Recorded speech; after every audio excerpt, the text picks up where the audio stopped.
Chers amis en Christ, bonjour. Donc, je viens de voir sur les news MSN du jour en Suisse une apostasie. On peut bien parler d'apostasie puisque c'en est une. Un conseiller national PS zurichois, dont je tairai le nom, veut faire effacer de la constitution helvétique le préambule à toutes les lois, soit la phrase qui est « Au nom de Dieu Tout-Puissant ».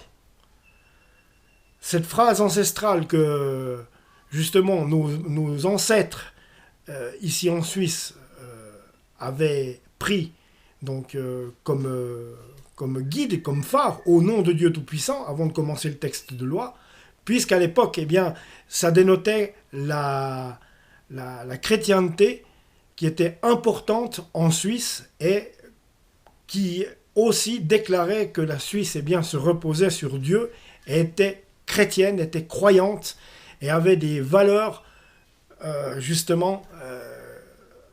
des valeurs chrétiennes envers Dieu, puisque justement le texte de la Constitution, la préambule était « Au nom de Dieu Tout-Puissant », elle a toujours été « Au nom de Dieu Tout-Puissant ». Donc c'est quelque chose qui appartient au passé, qui est ancestral, qui est un fleuron de notre patrimoine helvétique, j'ai envie de dire, mais voilà qu'aujourd'hui, on parle de temps de la fin, puisqu'il s'en faut, nous sommes dans les temps de la fin, et l'apostasie, puisque c'en est une.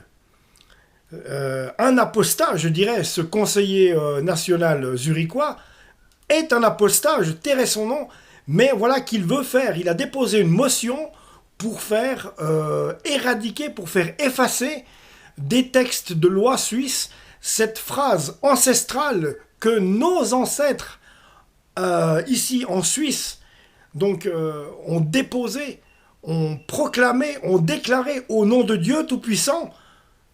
Et voilà que ce jeune blanc-bec, j'ai envie de dire, veut faire retirer de la Constitution cette phrase au nom de Dieu Tout-Puissant. Je vais vous lire. Alors, au nom de Dieu Tout-Puissant, le peuple et les cantons suisses, conscients de leur responsabilité envers la création, arrêtent la Constitution que voici. Tel est le préambule du texte fondateur de toutes les lois suisses, témoin du passé, fondamentalement religieux de la culture helvétique. Toutefois, celui-ci est révolu, estime le conseiller national. Dieu n'a plus sa place dans un texte légal officiel. C'est grave. On voit que c'est grave et que, justement, l'apostasie commence. Le parlementaire a déposé une motion visant donc à supprimer cette mention. Quelque chose d'ancestral, quelque chose qui est du fleuron national suisse, qui montre les valeurs de la Suisse, ses valeurs chrétiennes. En réaction à la votation sur l'interdiction de la burqa le 7 mars, rapporte Blick, cette référence à Dieu et à la création chrétienne contredit le principe de neutralité de notre État en matière de religion. J'ai envie de dire, on n'a pas attendu ça pour montrer qu'on n'était plus tellement neutre. Le socialiste estime qu'elle exclut les personnes de confession non chrétienne, ainsi que les non-croyants, justement, et va à l'encontre de la liberté de foi et de conscience garantie par la Constitution. Autrement dit, la Constitution se contredit elle-même. Et la question de la laïcité n'est pas la seule qui dérange le Zurichois. D'un point de vue théologique, proclamer un texte juridique séculier au nom de Dieu est arrogant et présomptueux, argumente-t-il. En effet, personne ne peut prétendre parler au nom de Dieu. Tout le monde peut parler au nom de Dieu avec son cœur si c'est le Seigneur lui-même qui l'en a envoyé. Quand nous allons prêcher la parole, nous parlons au nom de Dieu pour justement partager la bonne nouvelle, partager la parole. Ce blanc-bec dit n'importe quoi. Je suis un peu emporté quand je vois autant d'incrédulité.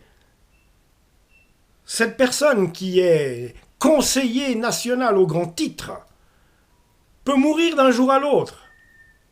Et puis après, est-ce qu'il sait ce qui va se passer pour lui ? A priori, il n'a pas sa place dans le ciel. Ce n'est pas à moi d'en juger, mais a priori, vu ce qu'il pense et comment il parle de Dieu et comme il dirait, ferait retourner nos ancêtres dans leur tombe s'ils l'entendaient proférer de telles âneries, que de retirer de la Constitution fédérale au nom de Dieu Tout-Puissant, là je ne suis pas d'accord. Et je pense que je ne serai pas le seul. Il a l'air de dire que nous forçons, nous nous imposons. Tout le monde est libre. Le Seigneur l'a dit, tout le monde est libre. Il y a le libre arbitre. Mais nous devons faire notre devoir d'évangéliste, c'est-à-dire d'annoncer la bonne nouvelle, de prêcher la parole afin de sauver un maximum d'âmes, d'éveiller un maximum de personnes, de sauver un maximum d'âmes. Si Dieu après veut encore leur accorder justement le fait de l'élection.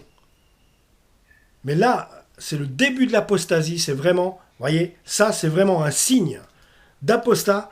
Il y a, mais pas de problème là-dessus, ça alors je ne peux pas penser différemment. Donc cette personne, au grand titre de conseiller national, Jeune Blanc-Bec, qui a même pas 30 ans, ou à peine, où il pense aller? Où il pense aller après sa mort? Est-ce qu'il s'est déjà posé la question? Une fois que son cœur aura fini de battre, je lui souhaite une longue vie, et que Dieu le bénisse. Mais ça s'appelle de l'incrédulité. Ce n'est pas son titre de conseiller national qui va le justifier devant Dieu le jour où il se retrouvera en face de son jugement.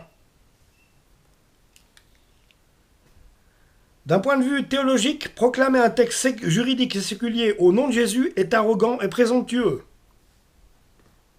Non, ça a démontré seulement l'attachement à Dieu, l'attachement de la Suisse, des Suisses à Dieu et à la religion. Toutefois, la motivation de monsieur, derrière cette motivation n'est pas seulement la distance entre l'État et la religion, mais aussi et surtout l'envoi d'un signal après les votations populaires interdisant d'abord les minarets puis la burqa.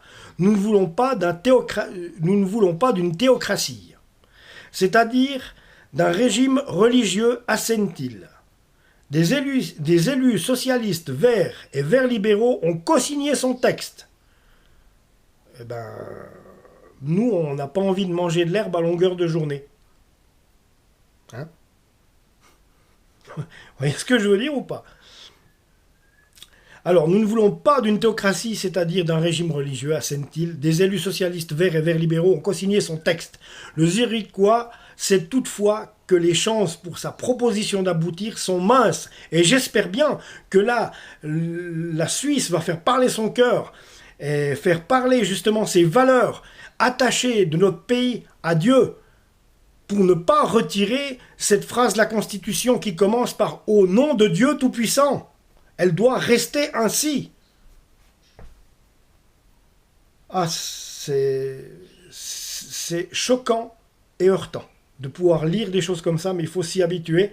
Nous sommes en temps d'apostat, nous sommes en temps de début de temps de la fin, et des choses comme celle-ci, on va en voir de plus en plus. Alors, le Zurichois sait toutefois que les chances pour sa proposition d'aboutir sont minces, mais il se dit convaincu que si elle n'est pas acceptée, cette fois, elle pourrait l'être lors d'une prochaine tentative. Il y a bien des chances qu'un jour ou l'autre, ce genre de choses passe, puisque nous le savons, Dieu est effacé de partout, Dieu est chassé de partout.